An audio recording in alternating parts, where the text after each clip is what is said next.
আপনার নাম? অনেক দাস। আমরা জানি যে পৃথিবীতে অনেক পরিত্রাণ আছে। আচ্ছা। যেমন আপনার পারিবারিক একটা সমস্যা আছে, সেখান থেকে যখন আপনি উদ্ধার হন, ওইটা কিন্তু আপনার একটা পরিত্রাণ। বা মনে করেন আপনার জমি আছে, জমি অন্য লোকের সঙ্গে গণ্ডগোল, ওখান থেকে যখন আপনি নিজের নামে পুনরায় জমিটা পান, ওটাই কিন্তু একটা পরিত্রাণ।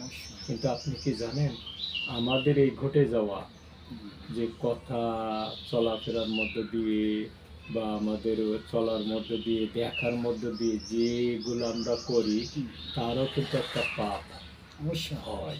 আর এই পাপ যখন হয়, তখন আমরা যখন মৃত্যুবরণ করি বা ঈশ্বরকে তো আমরা চিনি, সেখানে যখন আমরা যাব, তখন এই পাপময় জীবন নিয়ে আমরা কিন্তু সেখানে যেতে পারি না।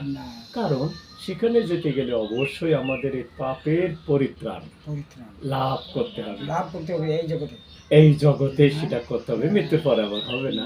তো আপনি সেটা কিভাবে পারবেন, সেই পরামর্শটা আপনার আমি দিলাম। এর আগে কিন্তু আমি বললাম যে জমির সমস্যা হয়েছে, কোন আমিন বা যারা ওই সম্বন্ধে জানে তাদের, বা গ্রামের যারা জানাশোনা লোক, তাদের নিয়ে মীমাংসা করে আপনি ওখান থেকে পরিত্রাণ পেয়ে আসলেন।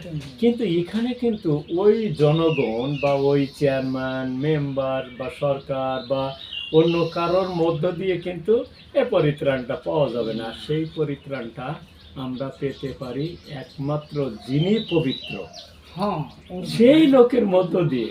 তাহলে এখন পবিত্রকে খুঁজতে হবে, কে আছে এখন। হ্যাঁ, যখন খুঁজবেন তখন কিন্তু আপনি যদি বাইবেল সম্বন্ধে বা খ্রিস্টানদের সম্বন্ধে জানেন, তখন কিন্তু সেখানে আছে কে? যিশু। তাহলে যিশু কি করে পবিত্র? তিনি বিবাহ করেনি, তার জন্মটা আমাদের মতন জন্ম হয়নি, কারণ তিনি কুমারী মরিয়মের জন্ম বাবা ছাড়া। হ্যাঁ, তাহলে স্বয়ং ঈশ্বর দ্বারা। তারপরে এই পৃথিবীতে তিনি অল্প সময় ছিলেন। এই অল্প সময়ের মধ্যে যে কাজগুলো করছেন, সেগুলো সম্পূর্ণ সত্য এবং সম্পূর্ণ পরিষ্কার এবং সম্পূর্ণ নির্ভুলযোগ্য। কেমন? অন্ধকে পথ দেখানো, এটা একটা ভালো কাজ। অন্ধ মানুষ, সে চোখে দেখে না, তাকে যদি পথ দেখানোর জন্য পুনরায় সে চোখ যদি ভালো করে দেয়, একটা ভালো কাজ। তারপর আরো আছে, যেমন অসহায়কে সহযোগিতা করা, তারপরে ক্ষুধার্ত লোককে খাবার দেওয়া। তো সেই একমাত্র ব্যক্তি যিনি স্বয়ং ঈশ্বর, তিনি বলছেন, ইনি আমার প্রিয় পুত্র, ইয়াতে আমি প্রীত। তার মানে ঈশ্বরও তার উপরে সম্পূর্ণভাবে নির্ভরযোগ্য। এই লোকই হলো পবিত্র লোক। এবং দেখেন, তার চলার সময় আপনি যখন বাইবেল পড়বেন, এরপরে আমি যখন আরো বলবো, দেখবেন তার জীবন যখন কত সুন্দর। তো আমিও বলবো, আপনি আপনার বিশ্বাসটুকু এই যিশুর উপরে আপনি যদি রাখেন, এতে আপনার কি করতে হবে না, ওই যে আনুষ্ঠানিকতা ভাবে আপনাকে এসেই যে তার কাছে জীবনযাপন না, শুধু আপনি মুখে স্বীকার করবেন, অন্তরে বিশ্বাস করবেন এবং আপনি তাতে জীবনযাপন করবেন।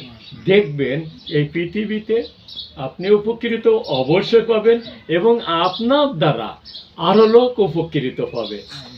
আর মৃত্যুর পরে আপনি সে স্বর্গ লাভ করবেন।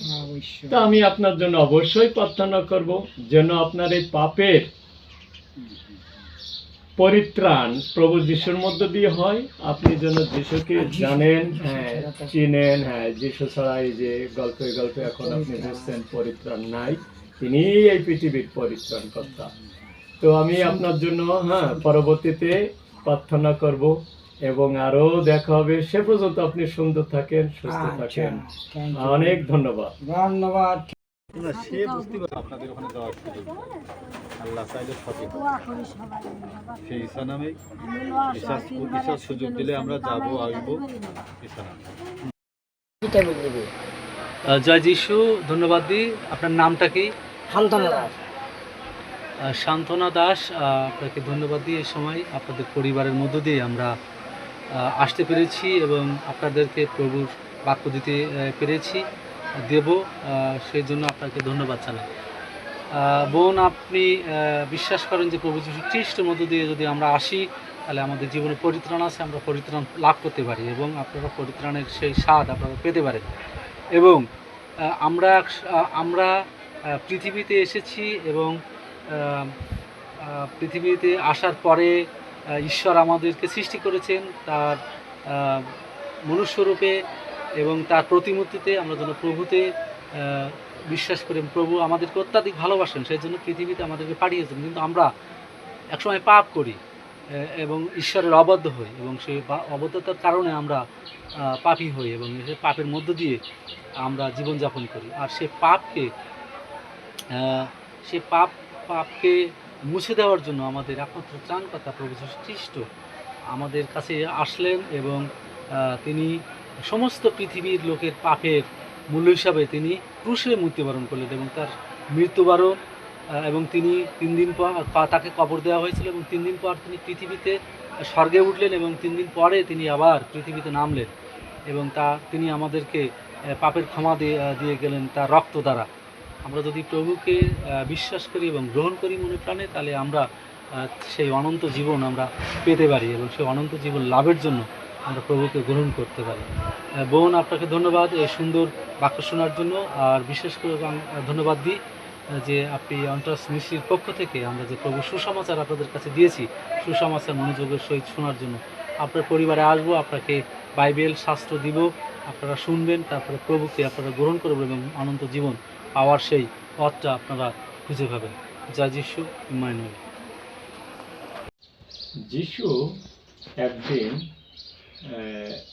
নদীর উপর দিয়ে যাচ্ছিলেন আর তার শিষ্যরা তার সঙ্গে ছিল। এর মধ্যে এক শিষ্য, সে যিশুর ওই জলের উপর দিয়ে যাওয়া দেখে সেও সাহস করলো যে আমি জলের উপর দিয়ে যাব। আর যে সাহস করলো তখন যাচ্ছে, যেতে যেতে যেতে যেতে ওর মনে সন্দেহ আসলো যে আমি কি সত্যি জলের উপর দিয়ে যাচ্ছি কিনা।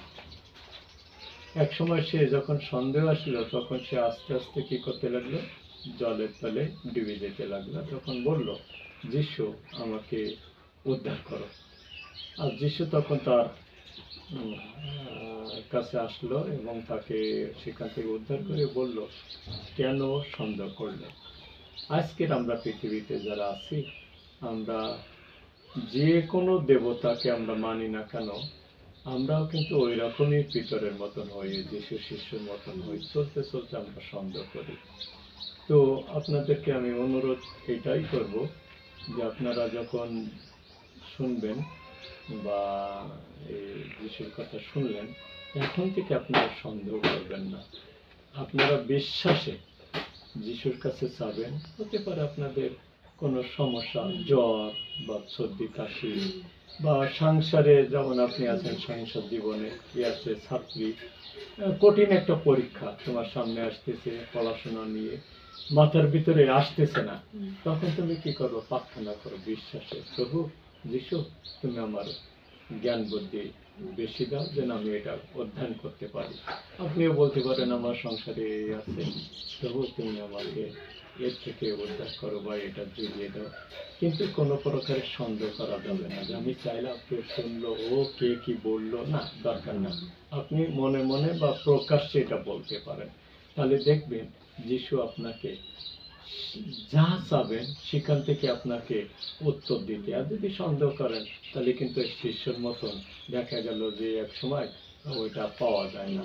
তাই আমি আপনাদেরকে অনুরোধ করি, কারণ এর আগে আপনারা আমার একটা প্রচার শুনছিলেন, এই জন্য আপনাদের অনুরোধ করব যে আপনারা যিশুর কাছে আপনাদের বিশ্বাস সহকারে প্রার্থনা করবেন, দেখবেন যিশু আপনাদেরকে অবশ্যই উত্তর দিবেন। তো আপনাদেরকে অনেক ধন্যবাদ।